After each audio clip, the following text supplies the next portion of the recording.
Hello everyone, welcome to the first edition of What Are We? We are pencils in the hands of the creator. And the fourth episode of our on-demand series. It is also the first day of the week. I mean, depending on what you consider the first day of the week. Is it Sunday? Is it Monday? Or is it the first work week day? Whatever it is. So today we're going to be addressing a couple of questions. For example, the name of our blog, how do I get to travel, and how do I get to travel and still work at the same time? Our blog, Tech, Trek, Scape. Before we get to this, I think we need to rewind to some years back. Yes. So a few years ago, when I see people on black screen colored text, you are performing magic. You must be a witch or a wizard. Yes. But then along the line, I started learning how to code. And now I perform that same magic that, was like, oh no, I don't care. I don't want to know what you're doing. Just go ahead. But now, yes, I'm a magician. No, I'm not a magician. I'm a software engineer. Yes, I write code. I'm a web developer and I'm full stack. And I work remotely. That is where the name Tech comes from, in Tech, Trek, Scape. Now coming to Trek, what does Trek mean?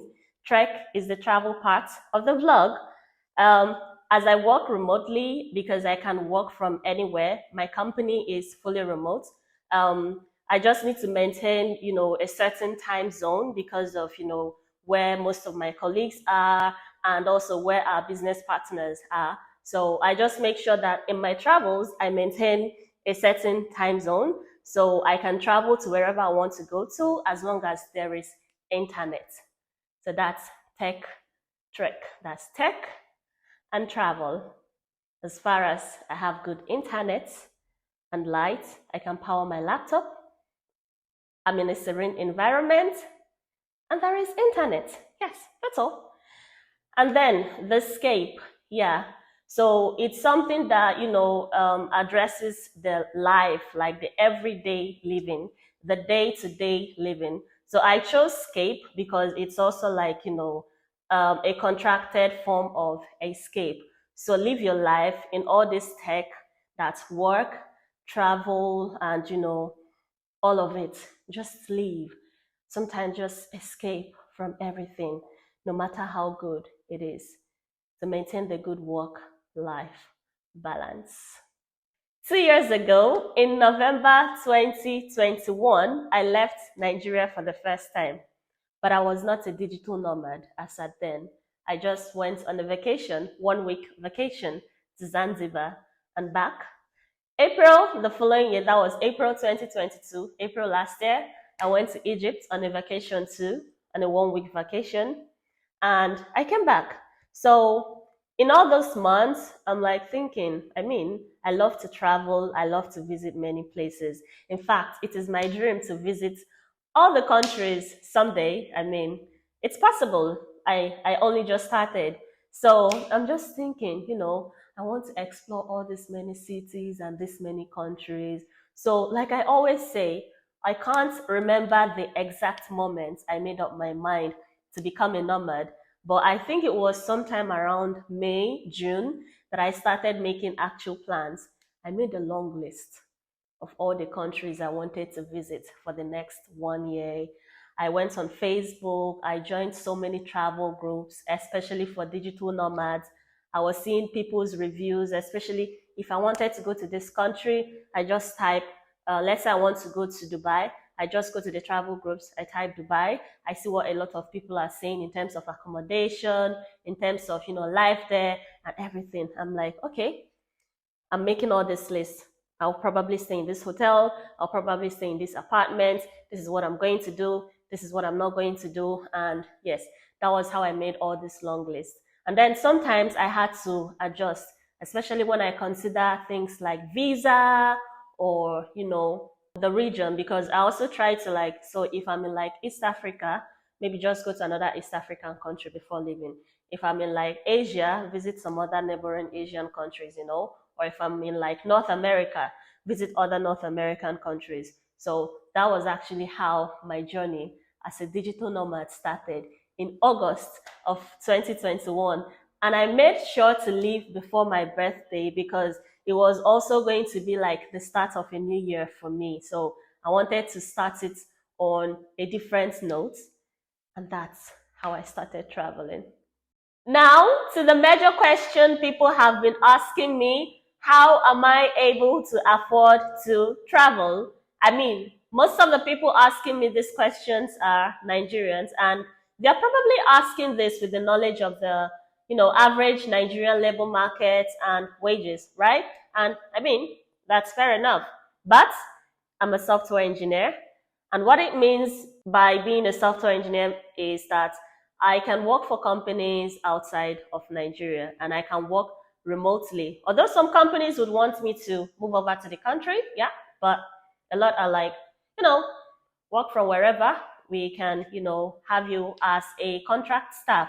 And what this also means is that I am not limited to, certain country wages. So as far as this company is like, I'm cool with your skill set, and you're like, oh, this pay works for me, yeah. I give you what you want, and you pay me for my services. So yeah. Then I also understand the other perspective where people ask me this question. They're like, oh, I know, I can't make all this money and still be able to travel with it. There is something my people say. They say, inwe ego dị iche. Inwe obi eji eri ego dị iche. So basically, there are people who are like doing well for themselves. They have all these passions, but they're still afraid of where their next daily bread is going to come from. They're afraid that, oh, anything can happen and their wealth would vanish and stuff like that. And then they're always constantly thinking, oh, where am I going to make all this investment? What next business am I going to start? How can I keep this money and things like that? And I mean, that is actually great. But I think there should be like a very healthy balance of this. You can still like make all these investments, push, make your career better while still pursuing your passion. I mean, there is no guilt in that.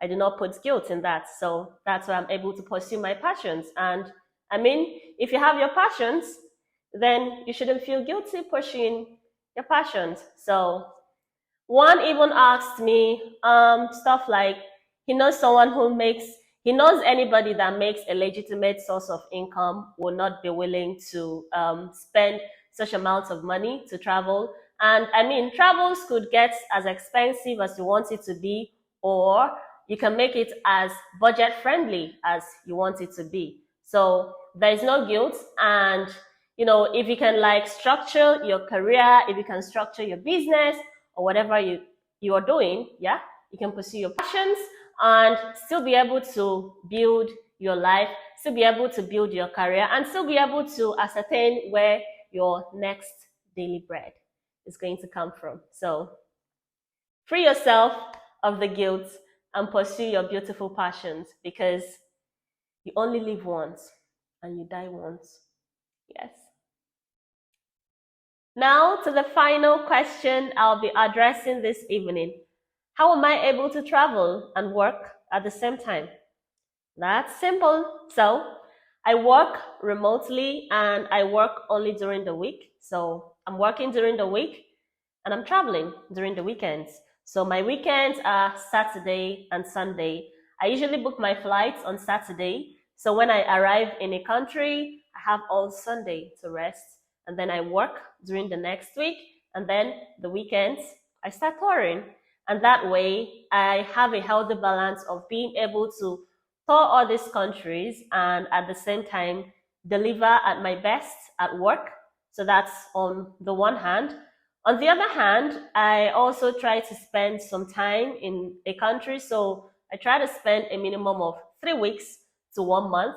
Some I've also stayed 2 months. So I try to also go to countries that are like closer to each other. Like I said earlier, if I'm in like East Africa, I try to go to another East African country. And The flights would usually be like 1 hour or at most 2 hours, and the flying time is minimized. Yeah.